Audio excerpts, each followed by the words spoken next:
Jeez. Hi, I'm Art Fiennes. Art Fiennes Poker Party coming to you from beautiful, where are we? Van Nuys. Van Nuys. Van Nuys, Van Nuys. with a very special musical guest, Spanky McFarland. Spanky. What are you doing? Welcome to the show. It's Thanks, nice. Art. It's wonderful to see you here. Is this in connection with the Little Rascals movie that's coming out? Exactly. By the way, did you ever play on a bill with the Young Rascals? The young, of course, well, with the Mamas and Papas many times. Oh, many but times. that doesn't count. I got Todd Everett here. Excuse Todd. me. Hope we won't be hearing from you anymore during the show. Nice to see you there. I'll just sit over to the side and listen to you ask the questions. Okay, you butt out. All right, so Spanky McFarland, lead singer, of course, of Spanky Our Gang, maker of all them memorable songs, which are all great songs. I'll read them, but I know them. Sunday will never be the same, making every minute count. Art, you don't have to do this. But I like them. Lazy Day. Lazy Day. My Bill. My girl Bill. My Bill. My Bill. Some time ago, we reminded you of the unpaid final bill. So we're going to talk a little Bob about Duro. a little about that time period and subsequent time and before time. Right now, what are you doing? When is lunch? You're working on a home decorating thing. Was that what it was? Home decorating. No. Was it, oh, It's I do have a new business. It's called the Closet Angel, and I come into your house and I wreck it. Yeah. No, I go to your closet with your wife, preferably, and I make her try on all her clothes and tell her what looks like crap. So closet. It's not really the closet. It's the contents of the closet. It's the contents. I thought you of the fixed closets. No, I don't. I'm not a carpenter. Okay. That was Karen. Yeah. All right, so that's part of it. You're also in the music business. We're going to talk about that a little bit. Yeah. But let's go back to Spanky Our Gang for a while. Okay. You guys, when did the first hit come out? 65? No. 6? 7. 7, that late, huh? Mm-hmm. So you guys were after the Mamas and Papas. Yeah, I was in Chicago freezing my butt off, and I heard California Dreamin', and I knew Cass, because she had come through Chicago as a folk singer in the early 60s. And I heard that song on the radio, and I said, I can do that. I can do that. And indeed you could, and you did. So you had been sort of a folk and blues singer in Chicago up to that point, hadn't you? Yes. I was privileged to sing with little brother Montgomery and his band. Yeah, I had that album. I forgot about that. That is a classic. If you've got it, hang on to it. I don't have it. Also the New Wine Singers. New Wine Singers, a wonderful folk group from Cleveland. I told them I would help them out. I used to get these jobs all the time when these girl singers would get pregnant. I got the job with the New Wine Singers because the girl got pregnant, and then I said, okay, well, I'll hang with you guys for a couple of months till you find somebody, and 2 years later I was still there. But I also had my very first job as Jamie Lynn of the Jamie Lynn Trio, and we played the 3 Playboy clubs that existed then, New Orleans, Chicago, and St. Louis? No, Miami. And I had to become a size 8 so I could fit into her dresses and go blonde. So there was a real Jamie Lynn. There was a real somewhere or another, Jamie and you Lynn. stepped She got into pregnant and I got her gig. That's how I got all my gigs. Now you say you were They had the wardrobe, so it was up to you to fit into. That's right. So you say you were sitting in Chicago and hearing California Dreamin', which made you walk down to Wacker Drive. I mean, you didn't go to California, you went to Mercury Records, which was in Chicago. I didn't go to Mercury Records. They came to me. I actually, what it made me do was realize I was freezing my butt off in Chicago, and I went to Florida. By the way, when you left there in 65 or 6? 5. And have you ever lived there again? Chicago? Yeah. I left there in 67. I went to Florida in 65 and I came back. No, I've never lived there again. I've always wanted to because it is a great party town. Because I left there in 65 and never lived there again, and I never. Did you ever come? Oh, you probably never gone saw there us with or my mother, anything. but I never had no intention of being there. Yeah. It was a cold and other. It's that winter. I don't do the hawk on the lake. Can she finish the story of how Spanky and Our Gang got together, and we'll do the interview with you we'll later. talk about my childhood in Chicago. Tom. I told you. Well, put your feet up. Make yourself comfortable. So you got to Miami. Anyways, when did they find you at Mercury? Okay. So I met Oz, Bach, and Nigel Pickering during a hurricane party in Miami, and I said, if you ever get to Chicago, look me up. Big mistake. So what were they doing at the time? Playing at the party. Together? Yeah. Oz played stand-up bass, and Nigel had a big old 12-string. So they were Miami folkies. Yeah, exactly. Was he Nigel? Nigel used to be in the Folksters with Kenny Hodges and Lefty Baker, who later joined Spanky Our Gang. It's all incestuous. Did the Folksters record? The Folksters did record. Yeah, they did. I can't tell you what label because I don't have any of the records. But was Nigel always Nigel Pickering? no, he was Fred Williams and Curly Williams and whole bunch of Yeah, other names. because I had always heard that he was the Curly Williams who wrote. He is. Which Hank Williams song? Half as No. much or Half as much. No, I wish. Yeah. And so does he. Yeah. Yeah. No, he was a DJ, and he had a big old country western swing band in Milwaukee. Oh, okay. And he was Curly Williams, the DJ. So he and I almost think could he have had to been. leave Milwaukee, and then he went to Florida and he became a cop, right?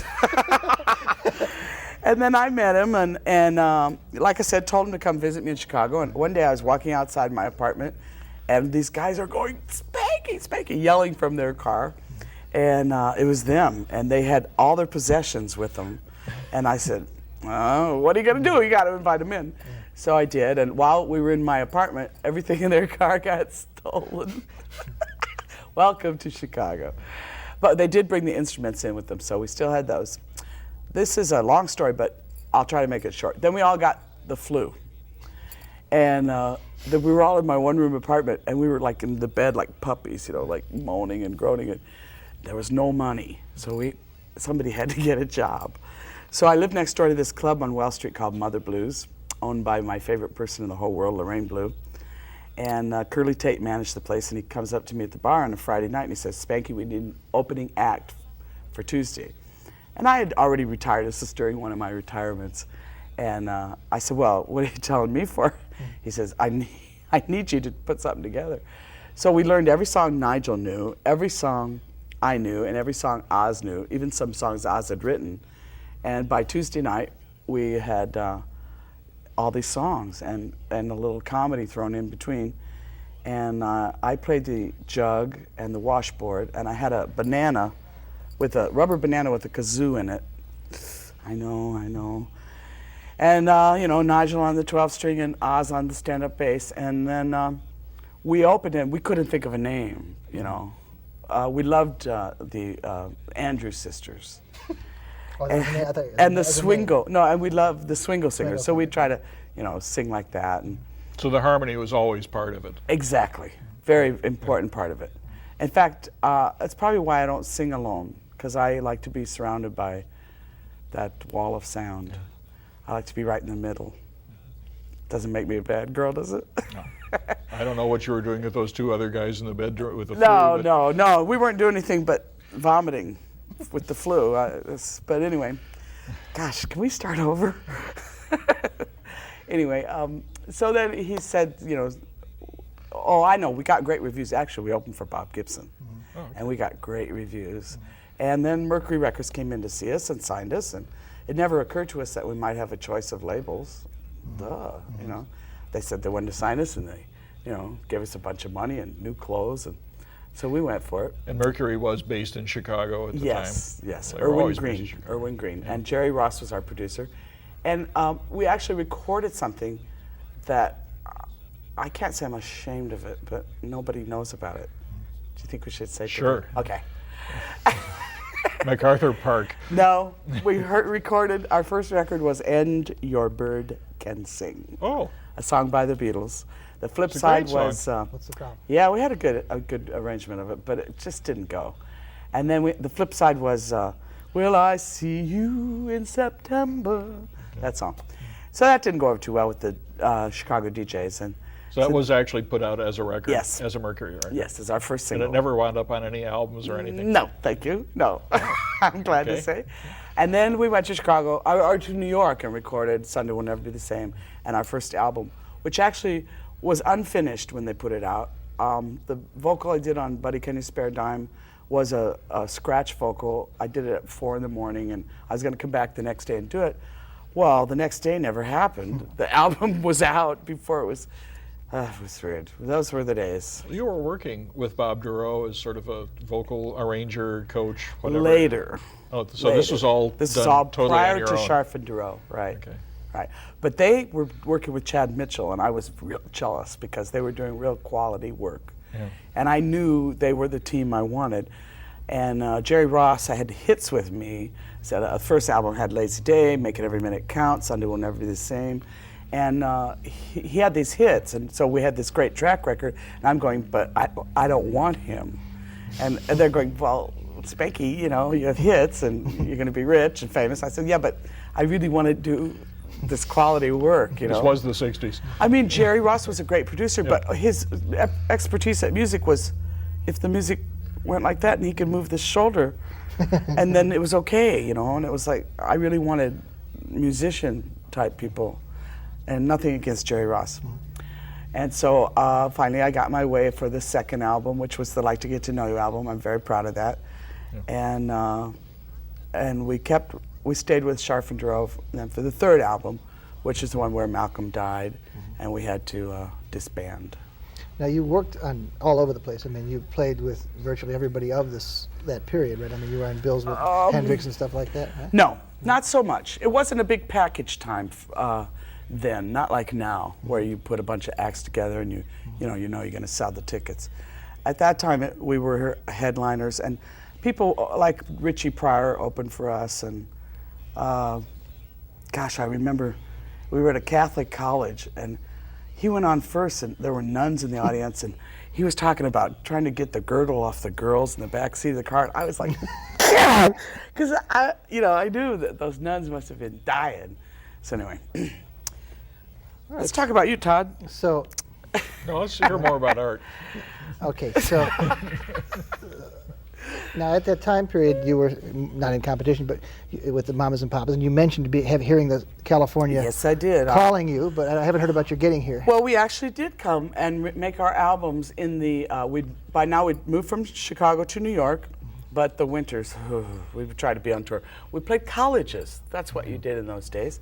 And in the summer, when there were no colleges to play, we would go to L.A. and record. Now we're with Scharf and Darrell, and making those other songs, Like to Get to Know You, Give a Damn. Oh, Sunday Morning. That's one of my favorite recordings. Going back a little ways, you grew up in Peoria, so what got you up to Chicago? What kind of folk stuff grabbed you that made you see the light, so to speak? Believe it or not, before folk music, it was New Orleans style Dixieland jazz. And my brother used to bring home these Firehouse 5+2 album records, 45s. Yeah. And he loved Louis Armstrong, and my brother played the trombone. And he turned me on to this music, and what are you gonna do? What was the first record you bought? I bought, oh boy, it might have been a 45. I don't think it was Elvis, because I wasn't an Elvis fan. I think it was probably the Everly Brothers. What about the first cool concert you saw that made a difference? Like, you must have had to go up to Shy for that. Well, that kind of gets into the old Gate of Horn days when I was like 17 and sneaking in there. Oh yeah, you mentioned seeing Gibson and Camp at the Gate of Horn, but that would be a very narrow range, because didn't they just make that album and then disband? I mean, did they play there a week? It seemed like they were there for a long time together, but my frame of reference now is a little fuzzy. Yeah, but did you go to the one that's on the record, you think? You know, the live at the Gate of Horn? I don't know. Yeah. Is that you yelling yay? I can't remember. Yeah. I can't remember. So when one of the gang, first of all, was it your group? I mean, was it you and a bunch of other guys? It was me and Nigel and Oz, and of course they didn't want to name it after me. But I was being called Spanky then. It was just a nickname. You were already Spanky. I was already Spanky. But so they were anxious to find a new name. But once the deal went down, it was Spanky and Our Gang. And we never changed it after that. Then we went electric. Baldwin gave us electric 12-string and electric harpsichord. And I electrified my jug and my kazoo and my washboard. Electric jug? Yeah, I had the first one ever. The first of exactly how many? Remember the Kreskin jug band? Yeah, Well, I sure. showed Fritz Richmond how to make an electric jug. And he had one then too. So They're all now, on then there were synthesizers two. now, that's why Yeah. you don't see Right, them. you can sample it now. So all right, let me jump a little ahead on that to the 70s, where I have one photo. For some reason, I found this in my collection, a picture I had taken in, what would you say, 1977 or 8. At the I don't know, he won't let me see it. Well, I got to show it to them, and if you could look, it's just. That looks like the Palomino. Yeah, it is the Palomino. And, it's one of your many country versions of Spanky and Our Gang performances Yes, there. in the 70s, I did struggle with my country band from 74 to 80. And you were real good. I mean, it was great stuff. It was good stuff, But I would wasn't think it? that there'd be kind of like an image problem with the name because people think of you in terms Exactly, of 60s pop and it songs. was with the record label too. We were on Epic. That's the label Patty Hearst was on. That's why they couldn't find her for so long. I see. Bada bing. Oh, that was when I first met you. I think that's when you were Yeah, on Epic. yeah. It was a good band though. I think we finally did record on Epic in '75 with Chip Young in Nashville, and they said, "Oh, it's too country." And then we came back and went up to Sausalito and recorded some more. And finally, they put something out, but they never pushed it. They couldn't see us as a country band. We were like singing 6-part harmony to the Tennessee Waltz and San Antonio Rose, and they just I couldn't. mean, it was a time that could have made it because there was enough mix-up of what country right, and rock were at exactly, that time. but it didn't. just Who wasn't knows? quite ready. And then what about, okay, then going forward, what about your joining the Mamas and Papas? Oh, I stayed with the Spanky and Our Gang country band. We finally moved to Las Vegas in 1980. Wow. And we were a house band for a casino. Wow. You know I must have loved that. Yeah. As Spanky and Our Gang? Yeah. And it's a What casino country is that? band. I don't remember. Okay. Anyway, so then in '81, I finally quit the band, and I just said, I can't do this anymore. And I came back to LA with my children, and I just knew something was going to happen. And sure enough, in March of '81, Denny and John and I got on a conference call. I didn't know John. I did know Denny. I had met Denny at a Bob Gibson session in '74. We're talking about Denny Doherty Denny and Doherty, John Phillips right, of the John Mamas and Phillips, Papas. exactly. I'm sorry. Yeah. And they said, "Can you come and join the Mamas and Papas?" And I said, "Well, how do you know you want me?" It was really weird. I mean, how could you tell over the phone? You know? They said, "Oh, we want you. We want you." Had they ever crossed paths with you professionally at all? Denny and I had been to a Mamas and That one time, Yeah. but you'd never worked together. Never for worked instance, or- together. And Cass was dead by now, of course, and long gone. And John had cleaned up his acts, so to speak. And he was drug-free. And it was a family thing. The Phillips family was reunited, and actually it was a very, very nice thing to join up with. And, you know, so I joined them in '81. And So we at that did- point, it was we did John, nothing Denny, for a you, year. and Michelle. and Mackenzie. Mackenzie. Mackenzie, the daughter. who was a lot better than one might have expected her to be. She really was. She had a good, strong voice. She had never really performed that much, but she had a good voice. This was after One Day at a Time. Yes. In fact, I remember seeing Oh, you yeah. perform that song. Oh as yeah, the we Mamas used to and do one Papas. that Yeah, one. That's sure. right. Such a charming little ditty. Oh, come on, it was a cute little song. It was fun. So anyway, I don't know. If it was your series, you'd feel a lot better about If it was my series, I wouldn't have blown it. so that Mamas and Papas has endured more or less till now, right? I think they're still going. I think Denny's You left were them out. now. You left in '93. Well, Scott I left McKenzie was in there 93. for a while He's too. still in place there, of I Denny. think. I think. Oh, really? No, he replaced John because John got sick and had a liver transplant. Oh, okay. So it was Scott and Denny and Mackenzie and you, or somebody. Yeah. I mean, Mackenzie and Mackenzie and Yeah. Then Mackenzie Well, and Baker Scott and Mackenzie. Mackenzie and Mackenzie Phillips, as I recall, you were, wanna know how were that both worked? named after the same person. No. Well, that's probably true. It was her name first. Yeah, because and I then asked her if she was named after him, and she said no. We were both named after somebody or another in else. her family, Yeah. someone in her family. so his name is really Hero or something. Philip Blondheim. Oh, okay. He's German, you know. I see. And his Philip Blondheim became Scott McKenzie. Now you know the truth.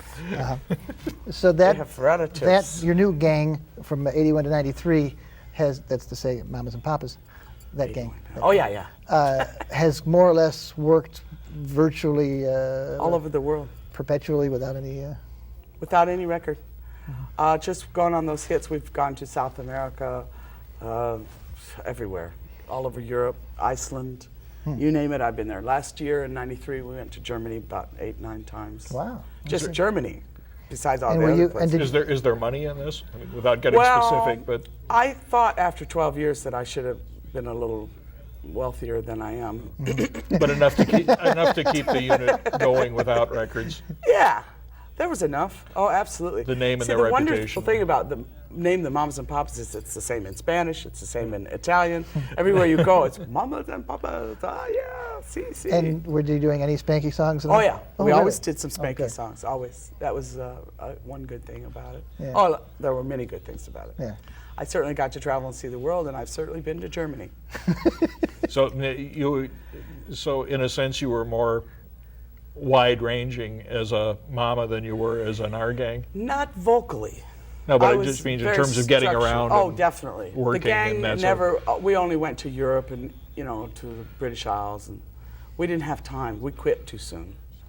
When Malcolm died, I didn't want to do it anymore. That was really the end of it. For me, Yeah. we had one more gig with Tiny Tim, and it was kind of weird because when we first started the group, we were playing the Scene in New York, Steve Paul's Scene. It was a basement place. I don't remember, somewhere up on 42nd or 41st or 54th or something. Anyway, Tiny Tim, they used to bring him into so the house would clear out between the acts. Well, in December of 68, he was the headliner at the Fontainebleau in Florida, and we were opening for him. I said, what's wrong with this picture? I'm out of here. And I was married and going to have a child. Okay, going back to early Chicago days, and let's talk a little bit about Bob Gibson, because you knew him back during the folk scene. Oh, yeah. And right now you're taking part in a tribute record to him. It is a tribute record, and there's going to be a tribute to Bob. I hope this show's before September, so that we can tell everyone in Chicago to come. It'll be at the Old Vic Theater, hopefully on September 27th. I'm not sure about that date, but it'll certainly be in the paper, and the Old Town School of Folk Music will know when it is. And Bob is, he's ill. He has a form of Parkinson's disease called, I think it's PSP. I don't know, but it's not as heavy as Parkinson's, but it's just as debilitating, and there's no cure. Wow. And I was with him yesterday, and we recorded on Monday in Nashville with Emmylou Harris, Tom Paxton, John Hartford, Ed McCurdy, Peter Yarrow of Peter, Paul and Mary, Glenn Yarbrough of the Limelighters. God, I hope I don't leave McGuinn in anybody there? out. Who? Roger McGuinn. Roger couldn't make it, but Jim. Roger's going to play at the tribute. Okay. And You maybe said Oscar Brand, too? Oscar Brand. I didn't even know he was still alive. Yeah, no kidding. Did you get Son House, too? No. We just, got, and Josh White Jr. and Barbara Bailey Hutchinson and Catherine Craig. And we just had a ball. And we sang this wonderful song called I Hear America Singing that Shel Silverstein wrote. And they're putting together a record on Asylum. So we're all going to be on that record. So this is, I know Asylum, their Americana label or whatever they call it, was doing a Bob Gibson album. This is So a new this will one. be one cut on that? No, this is a new album. This will be a whole different album. Great.